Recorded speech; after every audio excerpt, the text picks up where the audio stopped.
আমার প্রিয় ছাত্রছাত্রীরা, আজকে আমাদের আলোচনার বিষয় মানুষের রেচনতন্ত্র। আজকে আমরা মানুষের রেচনতন্ত্রকে নিয়ে একটু ভালো করে জানব। মানুষের রেচনতন্ত্র একজোড়া বৃক্ক, একজোড়া গোবিনী ও একটি মূত্রাশয় দ্বারা গঠিত হয়। এখানে রেচনতন্ত্রের গঠনটা তোমরা ভালো করে দেখে নাও। আমরা আলোচনা করব মানুষের বৃক্ক বা কিডনিকে নিয়ে। মানুষের কিডনি শিমবীজের ন্যায় আকৃতি বিশিষ্ট হয়ে থাকে, অথবা বাংলা অক্ষর 5-এর মতনও দেখতে হয়ে থাকে।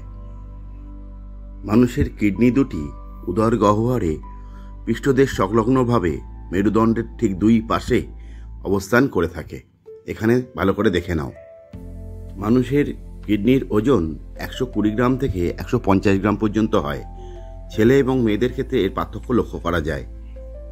লম্বচ্ছেদে মানুষের কিডনি বা বৃক্ককে কেমন দেখতে লাগে তা আমরা এখন ভালো করে একটু জেনে নেব। মানুষের কিডনি বা বৃক্ক দুটি স্তরে বিন্যস্ত থাকে। বাইরের স্তরটিকে বলা হয় কর্টেক্স এবং ভেতরের স্তরটিকে বলা হয় মেডুলা। কর্টেক্স এবং মেডুলার অবস্থান তোমরা ভালো করে দেখে নাও। কর্টেক্সের বাইরে একটি পুরু আস্তরণ লক্ষ্য করা যায়, যা ক্যাপসুল নামে পরিচিত। এটি বৃক্কের বহি আবরণ রূপে ক্রিয়া করে। ক্যাপসুলের অবস্থান ভালো করে দেখে নাও। বৃক্কের অবতল অংশকে হাইলাম বলা হয়। নিশ্চয়ই তোমরা বুঝতে পেরেছ হাইলাম কোনটি। বৃক্কের মেডুলা অংশে পিরামিডের ন্যায় অংশ লক্ষ্য করা যায়। এইগুলোকে বৃক্কীয় পিরামিড বলা হয়। ছবিতে তোমরা বৃক্কীয় পিরামিড দেখতে পাচ্ছ, তোমরা সেটাকে ভালো করে দেখে নাও। বৃক্কীয় পিরামিডের অগ্রভাগে একটি ছিদ্র অংশ লক্ষ্য করা যায়, যাকে আমরা এপিকাল প্যাপিলা বলে চিনে থাকি। তোমরা নিশ্চয়ই এপিকাল প্যাপিলা কোন অংশটা ছবিতে দেখতে পেয়েছ। এপিকাল প্যাপিলা একটি নলাকার অংশের সাথে যুক্ত থাকে। একে মাইনর ক্যালিক্স বলা হয়। মাইনর ক্যালিক্স মেজর ক্যালিক্সের সাথে যুক্ত থাকে। মেজর ক্যালিক্সগুলো পরস্পর একত্রিত হয়ে গোবিনী গঠন করে। প্রতিটি কিডনির মধ্যে একটি করে রেনাল ধমনী প্রবেশ করে এবং একটি করে রেনাল শিরা উৎপন্ন হয়ে কিডনি থেকে নির্গত হয়। রেনাল শিরা এবং রেনাল ধমনী তোমরা ভালো করে দেখে নাও। এখন আমরা একটি গুরুত্বপূর্ণ বিষয় নিয়ে আলোচনা করব, তা হলো বৃক্কের কাজ। বৃক্ক বা কিডনি একটি ছাকনির ন্যায় ক্রিয়া করে।